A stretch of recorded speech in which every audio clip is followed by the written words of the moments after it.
Salam Amanginang terkasih. Apa kabarnya hari ini? Baik. Puji Tuhan ya. Kita semua dalam keadaan baik. Ya. Baiklah Amanginang terkasih, firman Tuhan yang boleh sore hari ini dipercayakan untuk setiap kita, yang diambil judulnya ini dari hasil perenungan yang saya alami dengan Tuhan. Dan di mana judulnya adalah siapa Tuhan di dalam saya? Siapa Tuhan di dalam aku? Ya. Bapak Ibu yang terkasih, sedikit saya mau kesaksian ya. Di mana pada saat itu, ya sebelum saya mengambil nas ini, kami mengadakan retreat doa dari gereja, yang dimana topik doa mengadakan retreat tersebut adalah tentang bersendirian dengan Tuhan. Ya, ketika kita sudah ibadah, selesai ibadah, kita praktek, kita disuruh bersendirian dengan Tuhan. Ya, kebetulan kami itu di Cinta Alam, di mana kita ambil posisi masing-masing bersendirian, ya di mana saja boleh tempatnya. Kebetulan saya memilih tempat ya, itu Cinta Alam itu adalah tempat wisata Katolik ya, di mana saya memilih tempat agak jauh di sebuah tempat doa. Saat itu ya kita diingatkan untuk kita bersendirian dengan Tuhan, tanya Tuhan. Ya, pada saat itu saya berdoa dan saya bilang, Tuhan ini saya, hadirlah. Tuhan kemudian saya memuji Dia, menyembah Dia, baru kemudian Tuhan bilang, saya bertanya, Tuhan, siapakah Engkau di dalam aku? Ya. Tuhan bilang, akulah gembala yang baik. Saya teringat, Tuhan ingatkan ya, gembala yang baik. Saya diingatkan tentang firman Tuhan di Mazmur 23 ayat 1 dan 6.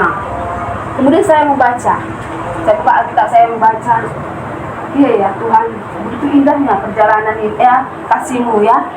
Aku, Tuhan adalah gembalaku, tak akan kekurangan aku. Kemudian saya naikkan pujian itu, Tuhan adalah gembalaku, akan kekurangan aku. Kemudian saya baca lagi Alkitabnya, tidak Mazmur ini, di ayat ke-6 saya berhenti. Yang ketika saya membaca demi ayat, saya merenungkan kebaikan-kebaikan Tuhan, kemurahan Tuhan, bagaimana perjalanan saya ya setelah saya mengenal Tuhan sungguh-sungguh. Bahkan sebelumnya, bagaimana Tuhan, pemeliharaan Tuhan itu sempurna.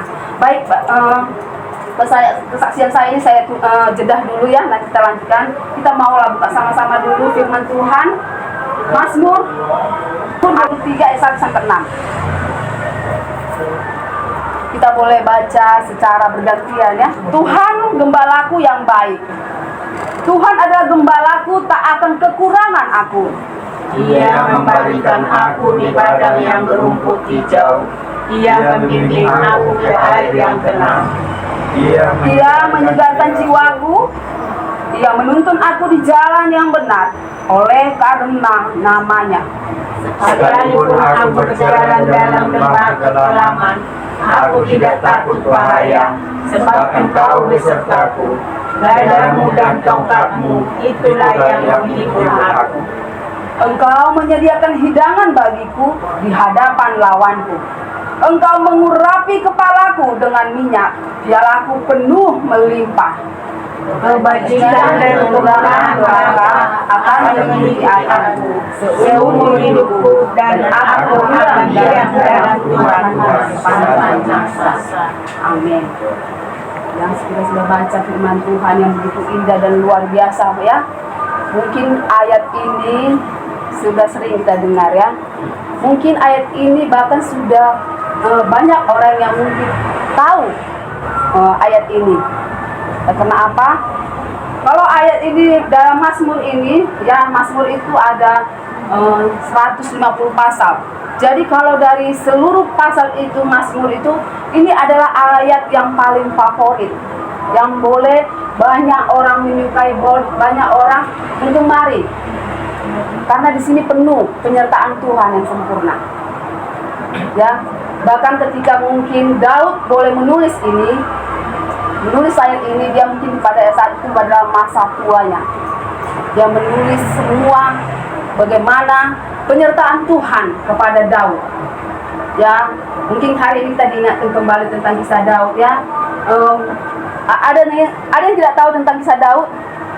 Pasti kita sedikit banyak tahu ya kisah Daud, bagaimana luar biasa yang Tuhan pakai menjadi orang yang luar biasa sampai dia punya keturunan yang boleh kita percayai sebagai Tuhan, sebagai penyelamat kita, yaitu Yesus Kristus. Jadi Bapak Ibu yang terkasih, di dalam perenungan Daud yang menulis ayat ini ya, kemudian kenapa begitu banyak orang yang suka dengan ini ayat ini? Karena banyak orang juga menjadikan ini sebuah lagu, sebuah syair lagu yang mungkin juga banyak berbagai versi, sehingga lagu firman Tuhan ini, Mazmur 23 ini banyak dinyukai. Karena ini ayat ini sebagai penyejuk, sebagai penasehat, sebagai pengingat bahwa Tuhan adalah gembala yang baik.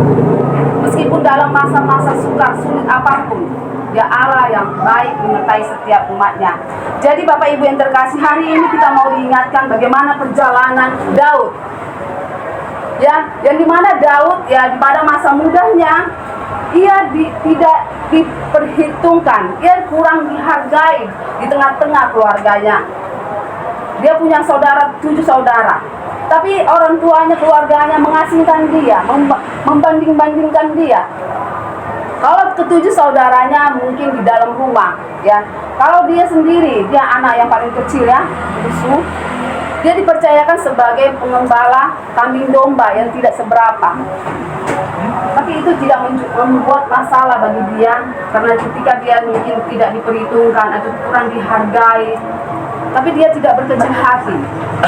Bapak Ibu, yang saya mau katakan di sini adalah siapapun kita, apapun latar belakang hidup kita, percayalah ketika kita di dalam Tuhan, Tuhan mengingat kita, Tuhan memperhatikan kita, Tuhan memperhitungkan kita. Sekalipun manusia menolak, sekalipun ayah ibumu menolak engkau, bagi Tuhan kita berharga.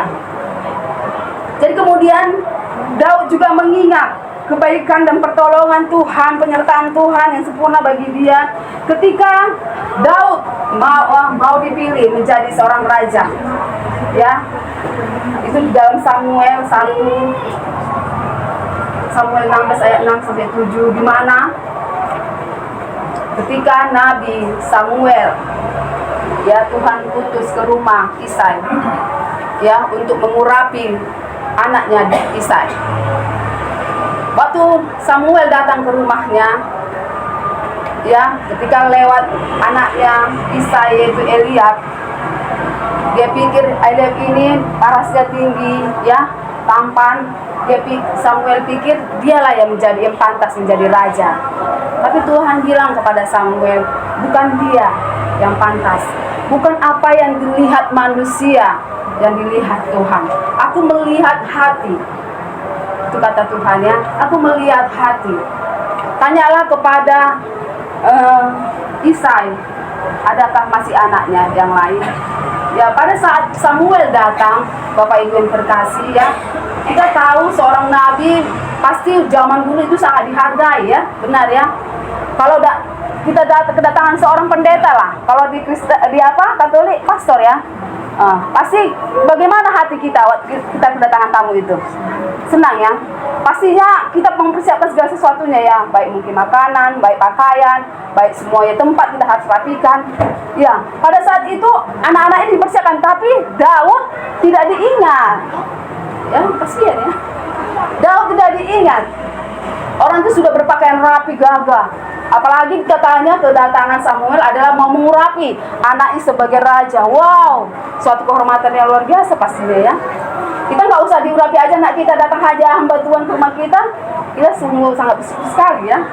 Jadi Samuel bertanya kepada Isai, mana anakmu yang lain? Ada. Dia sedang berada di padang rumput, sedang mengembalakan kambing domba.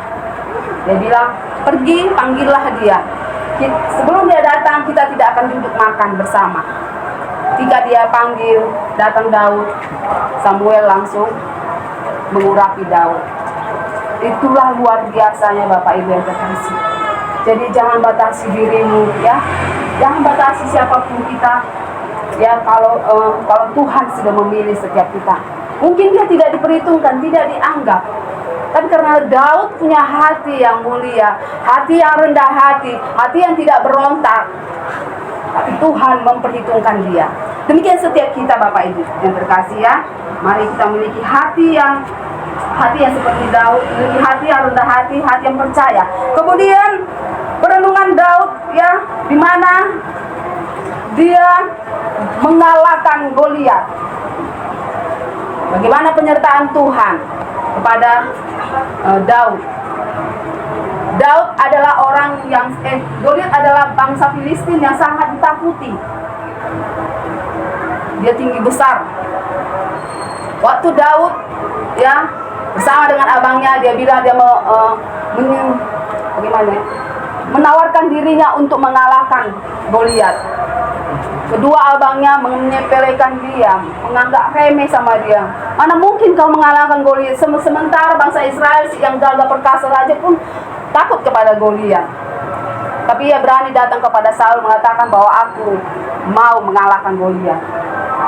Ketika Saul melihat dia yang kemerah-merahan kecil ya, tapi dia memberikan kesempatan itu kepada Daud. Waktu Daud bertemu dengan Goliat, maaf cakap ya, katanya, apakah aku ini anjing sehingga engkau datang dengan membawa tongkat? Ya, dikatakan ya. Dia bilang, memang aku datang membawa nama Allahku. Wow, keren ya. Memang aku datang hanya membawa nama Allahku. Aku akan mengalahkan engkau dengan nama Allahku. Bapak Ibu yang terkasih, ya, dia boleh mengalahkan Goliat dengan mudahnya ya, hanya dengan umban, yaitu kalau bahasa Indonesia kita ketapel ya, dengan batu dia jatuh rebah.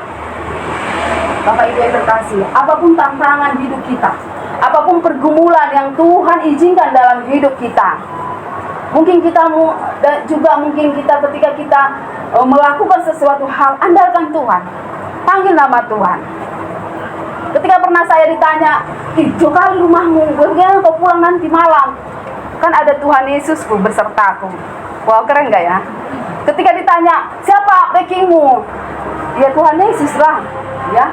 Jadi kalau kita melakukan apa saja, ya, kita mau juga belajar untuk di sini ya, kita kepada anak-anak kita, siapapun keluarga kita, mari ajak mereka andalkan Tuhan. Nama Tuhan Yesus itu ada nama yang berkuasa, yang ajaib. Ada amin? Amin. Kemudian perenungan Daud ya, ketika dia mengalami kasihnya Tuhan, di mana juga Daud yang dia dikejar-kejar oleh mertuanya 15 tahun. Oleh karena cemburu kepada Daud. Karena apa? Ya, Daud mengalahkan musuh beribu-ribu, bahkan berlaksa-laksa. Ketika ada nyanyian itu, pujian itu kepada Daud, maka cemburulah mertuanya, yaitu Saul. Bapak Ibu yang terkasih, 15 tahun waktu dekat atau panjang? Waktunya cukup. Sangat panjang ya. Coba kita bayangkan waktu sudah melahirkan anak sampai 15 tahun. Remaja ya. Segitu lamanya hubungan mereka ya, tidak baikan. Ya. Siapa tadi musuhnya? Saul, yaitu mertuanya. Karena rasa cemburunya.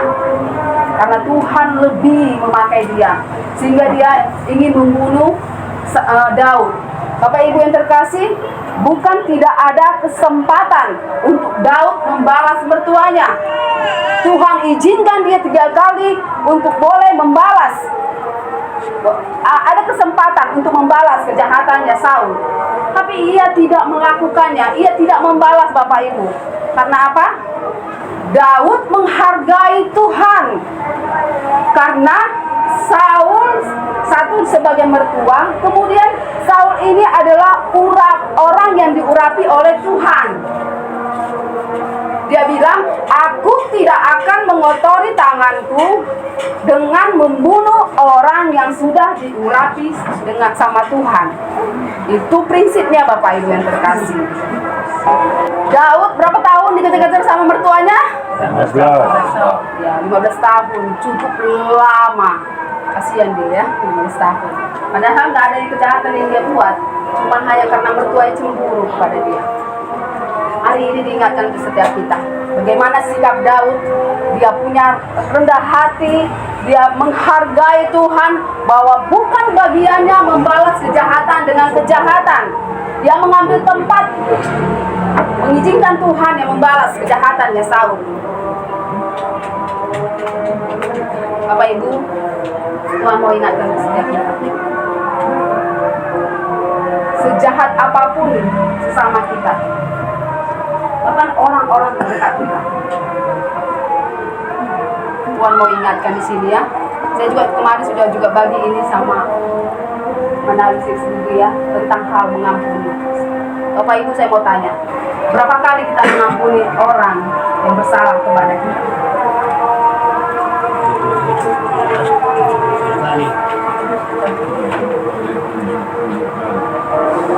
Dia itu ada Matius 18 ayat 21 sampai 22.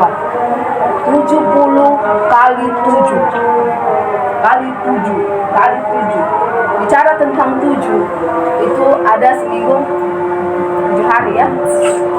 Artinya Bapak Ibu terkasih, mengampuni tidak ada kata habis, kata selesai, sampai kita inalillahi atau meninggal.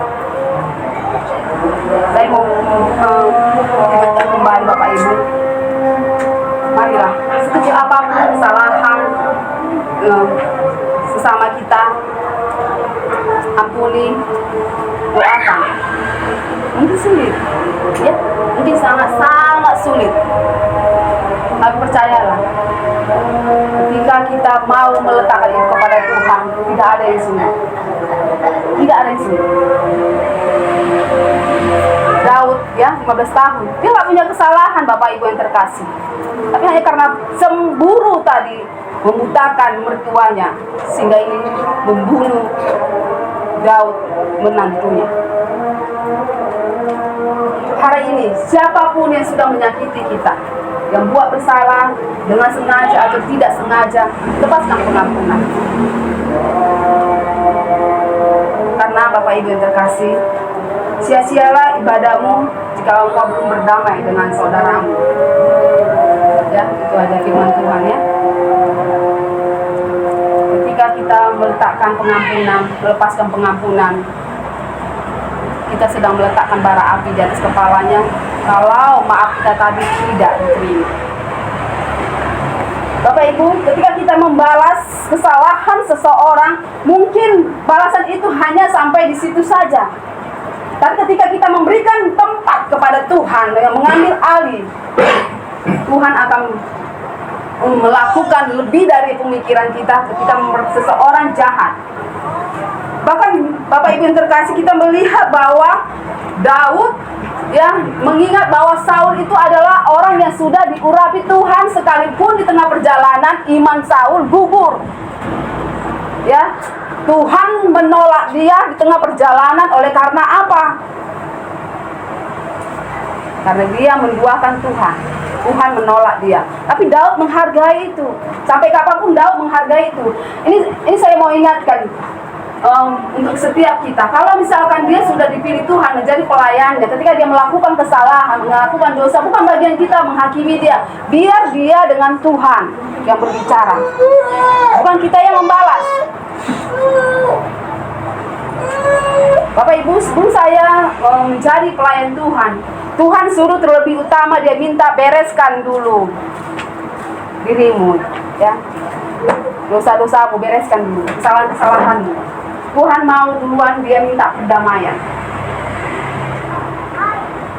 Kalau saya bagi kesaksian cukup panjang ya, tapi ya intinya adalah waktu itu saya tidak punya kesalahan, tidak buat kesalahan, tapi mereka cemburu karena saya menempati rumah dari keluarga mertua saya, opung saya. Dia membenci saya tanpa sebab.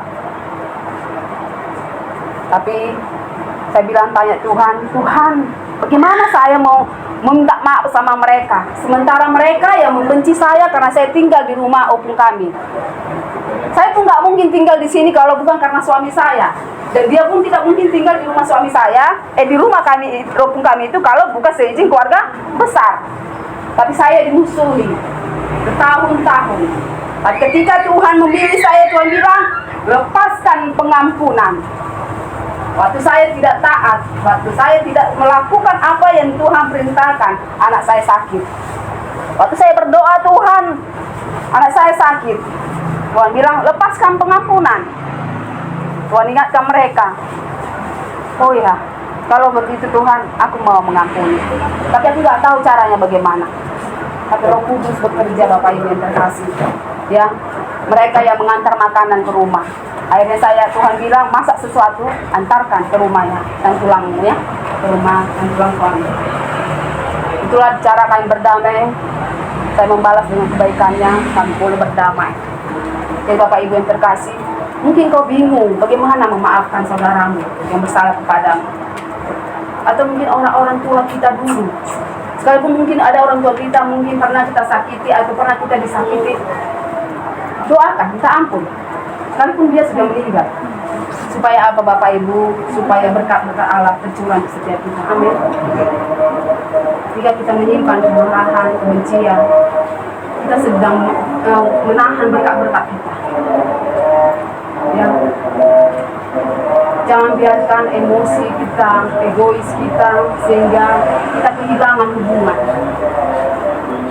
Memang di tengah keluarga kita, jujur ya, keluarga Batak Toba ini ya, aku anak raja, aku boduli raja. Jadi semuanya bawa raja-rajanya, sehingga sulit untuk punya hati yang rendah hati. Sedih kali, nah itu ketika kita mendendam seseorang, membenci seseorang, kita sedang menyenangkan hati iblis. Kamu kehilangan hubungan. Bagaimana indahnya kita, apalagi yang bersaudara ya. Sebenarnya enak kali ketika mungkin ada pesta, ayo kita pergi pesta, ayo rame-rame. Yang harusnya misalkan tadi ongkosnya satu orang yang 1 juta, tapi karena kita banyak bersaudara, ayo 100, akhirnya terkumpullah bisa jadi apa ya, jadi penuh dengan tidak membebankan satu orang dan lain sebagainya. Kita kegiatan acara, ayo gitu. Jadi Bapak Ibu, mari minta tanya Tuhan, apa yang harus aku lakukan? Jangan kita sebagai ada di keluarga kami ya, dibilangnya mardomu di tano narara pejadi katanya. Wow, sedih kali Tuhan ya. Tuhan sudah mati untuk setiap kita Bapak Ibu ya. Siapapun keluarga kita, saudara kita, mereka berharga seperti biji mata Tuhan. Siapapun kita, dia sudah mati untuk menebus setiap dosa-dosa kita. Alangkah sia-sianya kalau kita tidak mengampuni sesama kita. Bagaimana Tuhan mengampuni dosa kita? Mana lebih banyak dosa kita atau dosa saudara kita kepada Tuhan? Mana lebih banyak dosa kita kepada Tuhan atau dosa saudara kita kepada kita? Kita lah. Dosa kita ya. Dosa orang lain. Ya, dosa siapa? Dosa orang lain. Dosa kita lah kepada orang. Dosa semua orang lain. Maksudnya dosa kita kepada Tuhan mana lebih banyak? Kepada Tuhan. Kepada Tuhan. Orang lain mana kita itu? Makanya jadi itu kita lah yang Lebih banyak sama Tuhan. Iya. Lebih banyak dosa sama Tuhan. Jadi kalau diingat dalam firman Kalau Tuhan, sesama manusia mana di Yohanes berapa itu ya, dibilang kalau engkau sendiri tidak mengampuni sesamamu, bagaimana? Kalau engkau sendiri tidak mengasihi sesamamu, bagaimana engkau mengasihi Tuhan yang tidak kamu lihat? Ya, jadi ingatlah Bapak Ibu yang terkasih. Ya, kami juga sedang bergumul di tengah-tengah keluarga kami ya, Manalu, bagaimana keluarga kami, mungkin ada sebagian tahu bagaimana hubungan kami bersaudara. Ya, berulang-ulang kali aku mencoba mengampuni, menerima, mengampuni, tapi aku karena tahu kebenaran, aku letakkan semuanya di bawah kaki salib Kristus. Biar dia yang berdaulat. Karena bukan bagian kita menghakimi atau menghukum siapapun juga.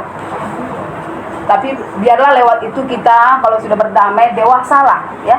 Tetaplah menjaga hubungan supaya hubungan tadi itu tidak dirusak dan tidak dicuri oleh iblis kembali. Ada amin? Amin. Baik, yang selanjutnya yang perenungan Daud ya sebagai Tuhan adalah gembalaku ialah bahwa anaknya Absalom ya dia memberontak dan di mana ia ingin merebut tahta kerajaan bapaknya. Bapak Ibu yang terkasih, bagaimana rasanya hubungan kita dengan anak kita kalau anak kita itu dia ingin menjatuhkan kita sendiri? Bagaimana rasanya? Darah daging kita yang kita kasihi, yang kita sayangi dari kecil sampai dewasa, setelah dia menjadi anak yang dewasa, dia memberontak, dia membangkang, bahkan dia ingin menjatuhkan bapaknya sendiri. Bagaimana perasaan kita? Pasti kecewa ya, ada ya, hancur hati. Bahkan mungkin ini kok anakku kok kayak gini ya, gitu ya. Pasti ada ya, ada banyak kemarahan. Kenapa dia sanggup? Aku bapaknya, gitu. Apa yang kumiliki adalah miliknya juga, pasti gitu ya Bapak Ibu ya. Tapi kenapa Bapak Ibu dia tidak membalas anaknya? Dia hanya berdoa buat Absalom sehingga akhirnya Absalom mati dalam pertempuran. Demikian juga Saul, ketika dia tidak mengambil bagian, bukan nggak bisa dia membunuh Saul, tapi ketika dia meletakkan pengampunan itu, ketika dia melepaskan pengampunan itu, maka Saul mati secara dibunuh waktu berperang dan kepalanya dipenggal. Ya, Daud menangis, dia tidak inginkan seperti itu Tuhan. Aku tidak inginkan itu, tapi itulah kedaulatan Tuhan. Ya. Jika dia bermain-main dengan Tuhan, itulah kedaulatan Tuhan. Baik, dilanjutkan lagi Bapak Ibu yang terkasih. Apa yang direnungkan Daud ketika dia mengalami bahwa Tuhan adalah gembala yang baik. Ya, memang Daud Bapak Ibu yang terkasih di dalam masa perjalanan hidupnya Bapak Ibu, ia namanya manusia ya, tidak ada yang sempurna.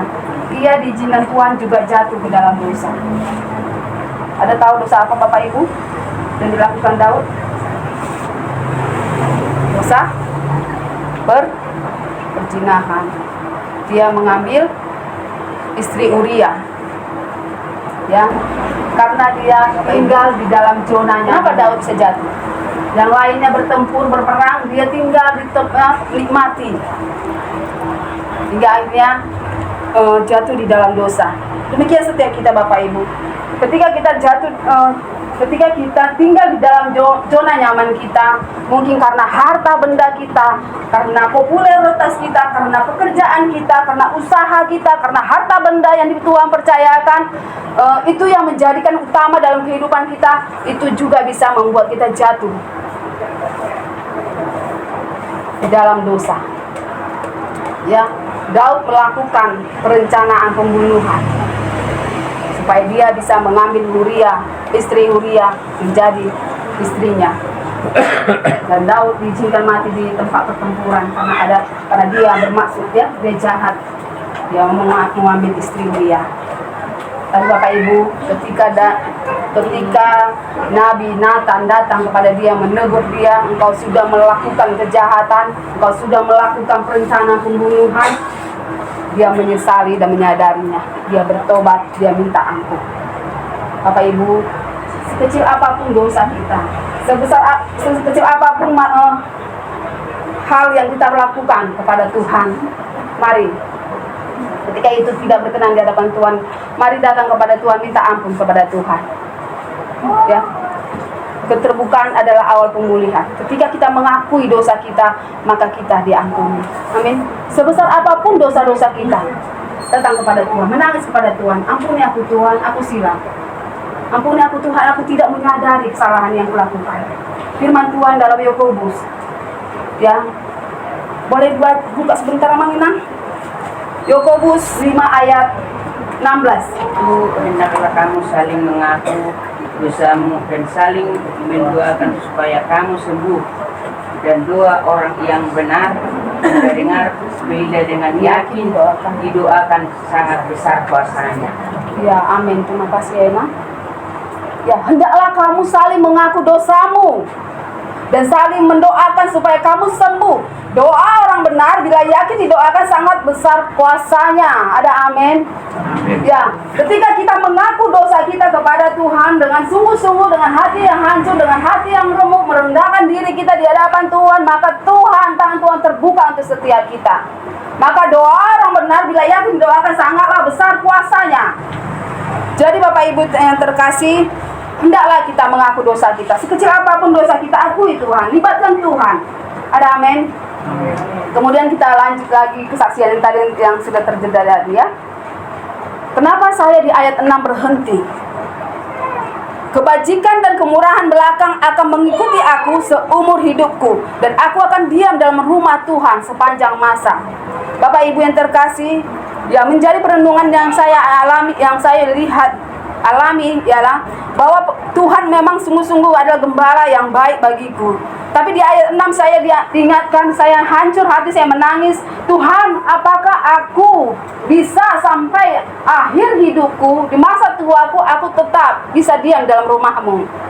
Itu yang kutangisi.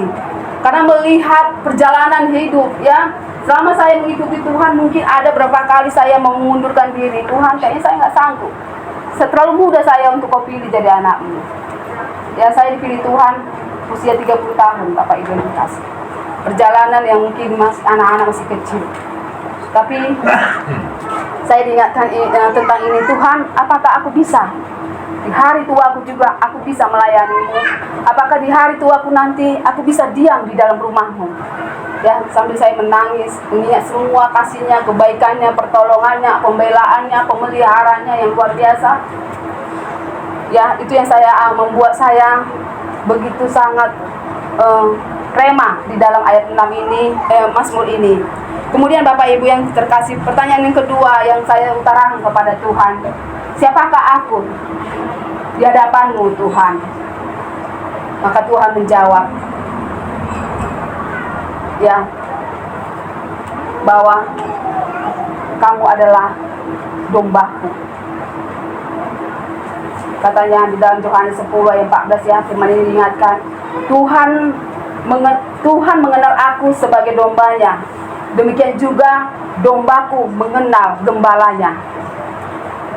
Domba yang mengenal suara gembalanya dan mengikuti apa kata gembalanya.